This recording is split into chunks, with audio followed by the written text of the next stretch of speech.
പ്രേക്ഷകർക്ക് നമസ്കാരം. നമ്മുടെ രാജ്യത്തിന്റെ പ്രധാനമന്ത്രി നരേന്ദ്രമോദിയുടെ നിർദ്ദേശത്തെ തുടർന്ന് രാജീവ് ചന്ദ്രശേഖർ തിരുവനന്തപുരത്ത് മേയർ സീറ്റുമായി ബന്ധപ്പെട്ട് ചടുലമായിട്ടുള്ളൊരു നീക്കം നടത്തിയിട്ടുണ്ട്. നമ്മുടെ കേരളത്തിലെ സകല പ്രമുഖ മാധ്യമങ്ങളും മനഃപൂർവ്വം ആ വിഷയത്തെക്കുറിച്ച് മിണ്ടാതെയാണ് മുന്നോട്ട് പോകുന്നത്.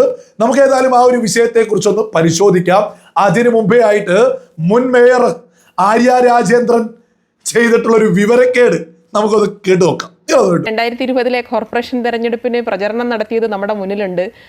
ഞങ്ങളുടെ പ്രധാനമന്ത്രി, അതായത് BJP അധികാരത്തിലുള്ള കേന്ദ്ര സർക്കാരിൻ്റെ ഭാഗമായി പ്രധാനമന്ത്രി ഈ എയർപോർട്ടിൽ വന്നിറങ്ങുമ്പോൾ ഞങ്ങളുടെ മേയർ പോയി സ്വീകരിക്കും എന്നാണ് BJPയുടെ ആളുകൾ പ്രചരണം നടത്തിയത്.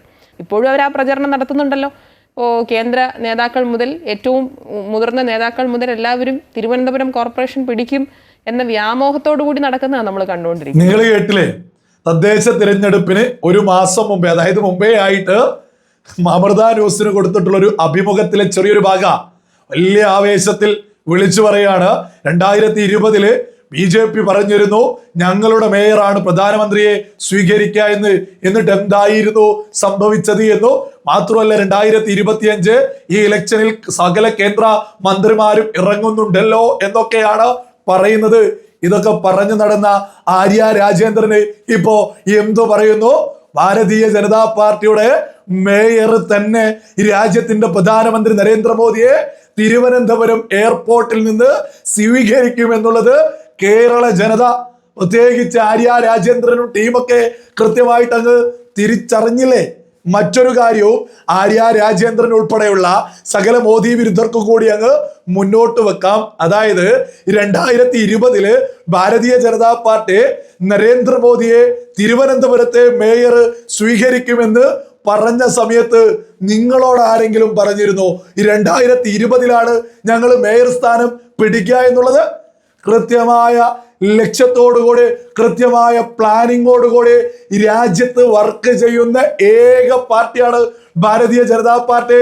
2020 തന്നെ കൃത്യമായ കണക്ക് കൂട്ടലിന്റെ ഭാഗമായിട്ട്, ദീർഘവീക്ഷണത്തിന്റെ ഭാഗമായിട്ടാ ഈ 2025 ഭാരതീയ ജനതാ പാർട്ടി തിരുവനന്തപുരത്ത് മേയർ സ്ഥാനം പിടിച്ചെടുത്തിട്ടുള്ളത്. ഒരു തർക്കവും വേണ്ടതില്. ഇതൊന്നും വെറുതെ അങ്ങ് വിളിച്ചു പറയാമെന്നും ആരും കരുതണ്ട. രാജ്യത്തിന്റെ പ്രധാനമന്ത്രി നരേന്ദ്രമോദി എന്താണ് എന്നൊന്ന് മനസ്സിലാക്കിയാൽ ഈ പറയുന്നതൊക്കെ എത്രത്തോളം യാഥാർത്ഥ്യമാണ് എന്നുള്ളത് സകല ബോധമുള്ള മലയാളികൾക്കും അങ്ങ് തിരിച്ചറിയാൻ സാധിക്കൂ. നമുക്കറിയാം, രാജ്യത്തിന്റെ പ്രധാനമന്ത്രി നരേന്ദ്രമോദി 2014 പ്രധാനമന്ത്രി സ്ഥാനാർത്ഥിയായിട്ട് രംഗത്തേക്ക് വരുമ്പോ ചായക്കാരൻ എന്ന് പറഞ്ഞുകൊണ്ടായിരുന്നു ഈ പ്രതിപക്ഷം വലിയ പ്രചരണം നടത്തിയത്. അതുപോലും പ്രചരണമായിട്ട് അത് രാജ്യത്തെ ജനത ഒന്നടങ്കം അങ്ങ് ഏറ്റെടുക്കുകയും ചെയ്ത്. ഇത് ഒരു സാധാരണക്കാരന് രാജ്യത്തിന്റെ പ്രധാനമന്ത്രിയാവാൻ പോകുന്നു എന്ന കൃത്യമായ സന്ദേശം. അതൊരു സാധാരണ ചായക്കാരനല്ല എന്നുള്ളത് രാജ്യവും ലോകവും ഇന്ന് കൃത്യമായിട്ട് തിരിച്ചറിഞ്ഞു. കൃത്യമായ ദീർഘവിശ്രമം.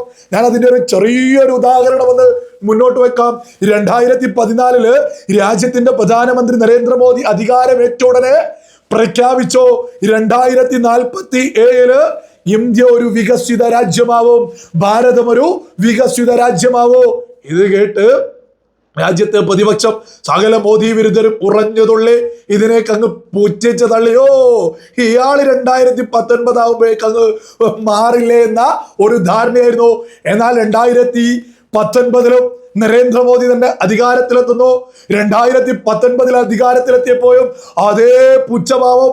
എന്താ പറയുന്നതോ 2047 വരെ നരേന്ദ്രമോദി അധികാരത്തിൽ തുടരെ, ഇതെന്തായി പറയുന്നത് എന്ന പുച്ഛഭാവം. അതും കഴിഞ്ഞ് 2024 നരേന്ദ്രമോദി അധികാരത്തിലെത്തി. ഇപ്പോഴും സകല മോദി വിരുദ്ധരും പ്രതീക്ഷിക്കുന്നത് 2029 നരേന്ദ്രമോദി അങ്ങ് വീഴും, പ്രതിപക്ഷത്തിന് രാജ്യം ഭരിക്കാമെന്ന. അവരോടൊക്കെ തന്നെ പറയാനുള്ളത് 2029 2034 2039 2044 ഇതേ സംവിധാനം രാജ്യം ഭരിക്കുമ്പോഴേ നരേന്ദ്രമോദിയുടെ ദീർഘവീക്ഷണം എത്രത്തോളം ഉണ്ടായിരുന്നു എന്ന് സകല മോദി വിരുദ്ധരും പ്രതിപക്ഷം അന്നെങ്കിലുമേ ഇവർക്ക് തിരിച്ചറിയാൻ സാധിക്കുമെന്ന ബോധമുള്ള മലയാളികൾ മനസ്സിലാക്കേണ്ടത്. രാജ്യത്തിന്റെ പ്രധാനമന്ത്രി നരേന്ദ്രമോദിയെ 2047 മുന്നിൽ കണ്ട ഈ രാജ്യം ഒരു വികസിത രാജ്യമാക്കാൻ മുന്നോട്ട് പോകുന്നത്, ആ പ്രധാനമന്ത്രി കൃത്യമായിട്ട് കേരളം എന്ന് പിടിക്കണം എന്നുള്ളതും വളരെ വ്യക്തമായിട്ട് കണക്ക് കൂട്ടലുകളൊക്കെ നടത്തിയിട്ടുണ്ട്. അതിന്റെ ഭാഗമായിട്ട് തലസ്ഥാന നഗരിയിലെ കോർപ്പറേഷനിൽ ഭാരതീയ ജനതാ പാർട്ടി അധികാരത്തിലുമെത്തി. ഇതൊന്നും ചെറിയ കളിയാണ് എന്ന് ഒരു ആര്യ രാജേന്ദ്രനോ കേരളത്തിലെ ഒരു മോദി വിരുദ്ധനോ ഒരിക്കലും കരുതണ്ട. ഇതൊക്കെ കൃത്യമായ പ്ലാനിങ്ങിന്റെ ഭാഗമായിട്ട്, കൃത്യമായ കഠിനാധ്വാനത്തിന്റെ ഭാഗമായിട്ടാണ് ഈ സംവിധാനങ്ങൾ മുന്നോട്ട് പോകുന്നത്. ഈ രാജ്യത്തെ പടുത്തുയർത്താൻ, രാജ്യത്തെ പുരോഗതിയിലേക്ക് എത്തിക്കാനാ ഈ കഠിനാധ്വാനം. ഇതുമായി ബന്ധപ്പെട്ട സംവിധാനങ്ങൾ 24 മണിക്കൂറും ചെയ്തുകൊണ്ടിരിക്കുന്നത്. ഒരു മനുഷ്യരെ ലീവ് പോലും എടുക്കാതെ നമ്മുടെ പ്രതിപക്ഷ നേതാവ് തായ്ലാന്റിലേക്കോടും മലേഷ്യയിലേക്കോടും. ഈ സാഹചര്യത്തിലുള്ള ഈ രാജ്യത്തിന്റെ പ്രധാനമന്ത്രി 2014 മുതൽ തന്റെ ഔദ്യോഗിക ജീവിതത്തിൽ ഒരു ലീവ് പോലും എടുത്തില്ല. ഇപ്പോഴും രാഹുൽ ഗാന്ധി എന്ന് പറഞ്ഞാൽ ഒരു സ്വർണ്ണക്കരണ്ടിയിൽ ജനിച്ച് മുന്നോട്ട് പോകുന്ന ആളാ. സാധാരണക്കാരന്റെ പൾസ് അറിയില്ല. നമ്മുടെ പ്രധാനമന്ത്രി എന്ന് പറയുന്നത്, നരേന്ദ്രമോദി എന്ന് പറയുന്നത്, സാധാരണക്കാരൻ എന്ത് ചിന്തിക്കുമെന്ന് കൃത്യമായിട്ട് മനസ്സിലാക്കി അതിനനുസരിച്ചുള്ള പ്ലാൻ തയ്യാറാക്കി കൃത്യമായിട്ട് നമ്മുടെ കേരളത്തിലും ഭാരതീയ ജനതാ പാർട്ടി അധികാരത്തിലെത്തും. തിരുവനന്തപുരത്തെ ഒരു ചടുലമായ നീക്കം നടന്നിട്ടുണ്ട്. രാജീവ് ചന്ദ്രശേഖരന്റെ ഒരു പോസ്റ്റ് ഞാനത് വായിച്ചേൽപ്പിക്കാം. നമ്മുടെ മാധ്യമങ്ങൾ മനഃപൂർവ്വം ശ്രദ്ധ കൊടുക്കാത്തതാ. തിരുവനന്തപുരം കണ്ണമ്മൂല വാർഡിൽ നിന്നും സ്വതന്ത്രനായി മത്സരിച്ച് കൗൺസിലറായി തിരഞ്ഞെടുക്കപ്പെട്ട ശ്രീ രാധാകൃഷ്ണൻ ജിയുമായി കൂടിക്കാഴ്ച നടത്താൻ കഴിഞ്ഞതിൽ ഏറെ സന്തോഷമുണ്ട്. കണ്ണമ്മൂല വാർഡിന്റെ വികസനവുമായി ബന്ധപ്പെട്ടുള്ള അദ്ദേഹത്തിന്റെ കാഴ്ചപ്പാടുകൾ ഞങ്ങൾ ചർച്ച ചെയ്തു. വികസിത തിരുവനന്തപുരം എന്ന ഞങ്ങളുടെ ലക്ഷ്യവുമായി പൂർണ്ണമായും ചേർന്നു നിൽക്കുന്നതാണ് അദ്ദേഹത്തിന്റെ പദ്ധതികൾ. ഈ വികസന പദ്ധതികൾ യാഥാർത്ഥ്യമാക്കുന്നതിനും കണ്ണമ്മൂലയിലെ ജനങ്ങൾക്ക് യഥാർത്ഥ പുരോഗതിയും വികസനവും ഉറപ്പാക്കുന്നതിനും എല്ലാവിധ പിന്തുണയും സഹായവും ഞാൻ അദ്ദേഹത്തിന് വാഗ്ദാനം ചെയ്തു. ഇതൊരു ചടുലമായ നീക്കം.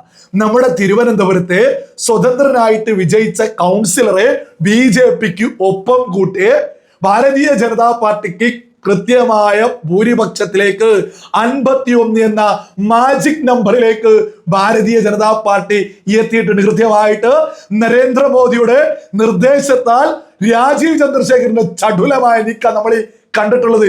അതായത് കൃത്യമായ എണ്ണം എന്ന് പറയുന്നത് NDAക്ക് 50, UDFന് 17, LDFന് 29 ഇതിലേക്ക് സ്വതന്ത്രനായിട്ട് നിന്ന ആളെ വളരെ വളരെ കൃത്യമായ നീക്കത്തിന്റെ ഭാഗമായിട്ട് ഭാരതീയ ജനതാ പാർട്ടിക്ക് ഒപ്പം കൂട്ടി 51 എന്ന മാജിക് നമ്പറിലേക്ക് ഭാരതീയ ജനതാ പാർട്ടി എത്തിയതോടുകൂടി വരുന്ന 5 വർഷം മേയർ സീറ്റ് ഉരുക്ക് സീറ്റാണ്. ഒരു കോട്ടവും ഒരു ഇളക്കവും തട്ടാത്ത തരത്തിൽ ഉരുക്കു സീറ്റായിട്ട് ഭാരതീയ ജനതാ പാർട്ടി മാറ്റിയിരിക്കുന്നു.